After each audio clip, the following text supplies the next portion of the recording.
flavored unguent and live mercury, mixing it very much in the way that Andrew described earlier. You would have put the mercury into the unguent and it would diffuse over several days. And this is for, it says it serves to kill lice.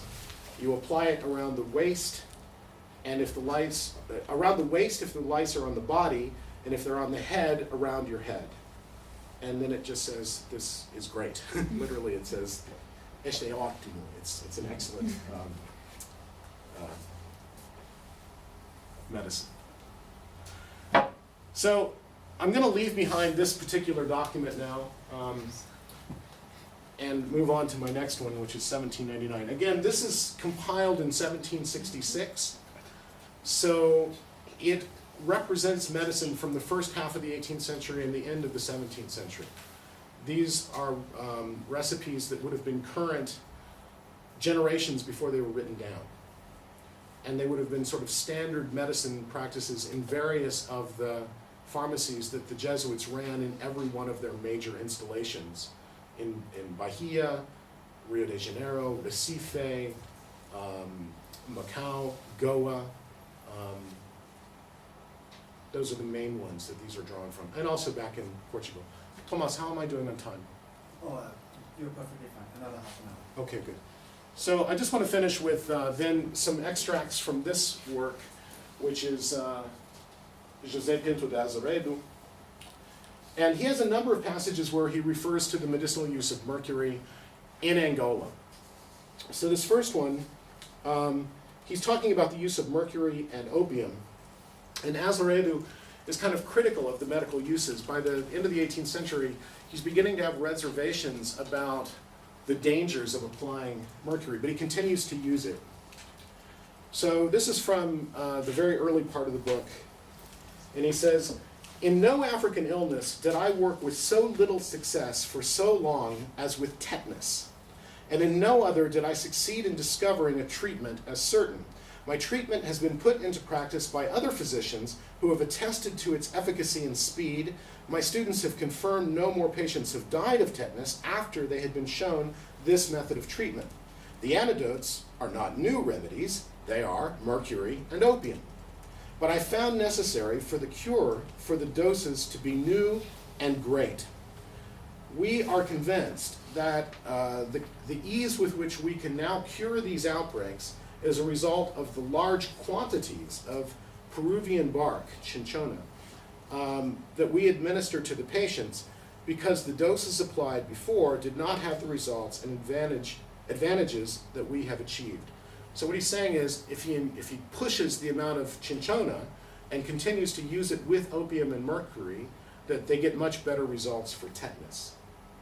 And of course, one of his jobs in Luanda at the end of the 18th century is to ensure that the people that are going to be loaded on the ships and packed aboard in very tight, uncomfortable, dangerous quantities packed into hulls of ships would be in the best possible health so that they could survive the Middle Passage and arrive in Brazil in a state where they could be sold and then worked.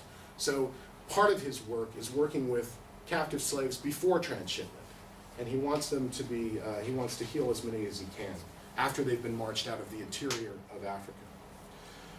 This next passage is from page 191, and he's talking about two forms, internal and external use of mercury indicated for blocked bowel. Quote, "Obstructions must be assessed both during the rise of the fever and after." This is during the fever. The idea that Peruvian bark or cinchona is the cause of this in patients with fevers is completely wrong. In the past, physicians tended to confuse the effect with the cause. How many complaints are there in which much use is made of Peruvian bark and no obstructions ever appear? And how many times have there been fevers when no Peruvian bark has been administered? I am convinced that Peruvian bark is incapable of causing obstructions, and I will continue to use it to treat fevers regardless of how large any obstructions may be. During paroxysms of fever, each day I will irrigate the obstructed part of the gut with an 1/8 part of mercurial unguent, as this seems to me to be the best way to remove the obstruction that can be applied externally. However, once the fever has stopped rising, I will then use a range of internally applied treatments, the best of which I have discovered to be mercury, ammoniac gum, and hemlock. Because I have had success with it, the administration of large doses of opium is the only treatment I have any faith in those cases in which either tetanus or lockjaw fever is to be survived. Next extraction comes from page 197. It's about calomel used as a topical application. In cases of hydrocephalus, caustics can be applied to the neck, the forehead, and the temples. Calomel can also be administered to stimulate the absorbent vessels. However, I have nothing to say about this because the fever will decide before the mercury is able to take effect. So what he's saying is that the fevers are so acute and intense that mercury can have an effect and reduce the swelling of the head, but the patient's going to die of fever before the mercury takes effect. Next passage about mercury has to do with mercury combined with rhubarb for dysentery. Quote, several laxatives have been recommended by different authors. Glauber salt, cathartic salt, soluble tartar, herbal infusions, castor oil, or any other similar purgative can be used according to the constitution of the patient. Cullen, who was his Scottish mentor when he was in Edinburgh, Cullen refused to use rhubarb because it is an astringent, dangerous in the case of dysentery. I have used it only occasionally, and I am unable to decide whether its astringency obstructs the treatment. Like in all things, I prefer to administer it combining it with mercury according to Pringle's method. This is John Pringle, who was active in the mid-18th century. According to Pringle's method, from this mixture emerges a smooth purgative that is just right for dysentery. Perhaps the mercury alters the rhubarb and increases its purgative qualities. All irritant purgatives are harmful, even fatal, because they increase bowel pains and tensimus, the restriction of the bowel. I have seen some very deadly consequences from the use of jalapa, and scammony, which is bindweed, in similar complaint.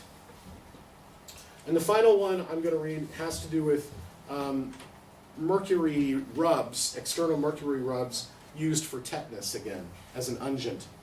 And what he says here is that it causes excessive saliva. So the passage goes like this.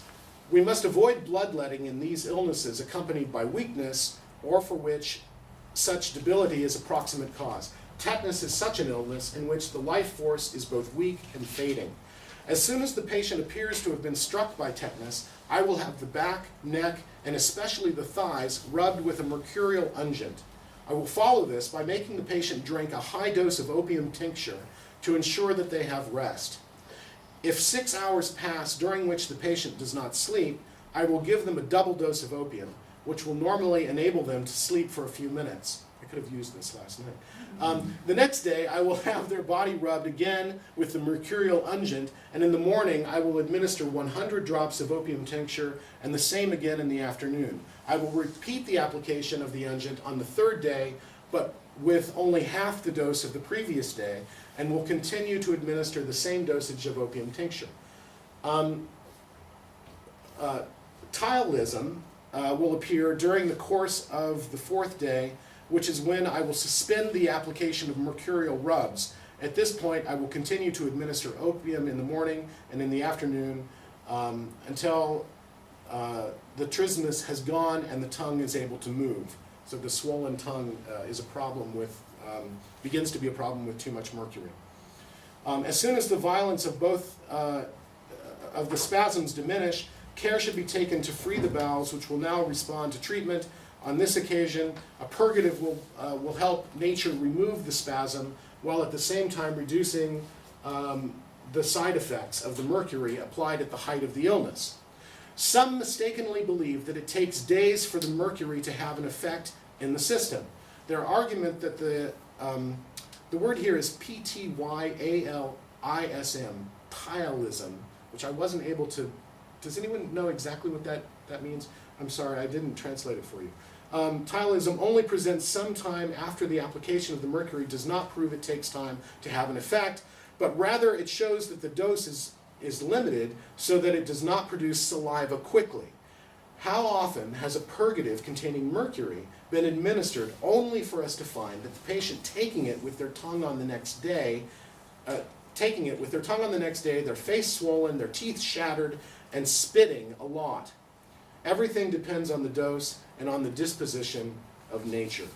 So he's addressing some of these various issues that arise when you use mercury in high quantities. Tim, just on tylism, I think that probably refers to the salivation from I think you're to right. aim to spit. Yeah, I think that's right. So what I'm reading from is a translation of this work, which is in preparation. The work is available online in its original Portuguese form. You can search for it under the name of the author.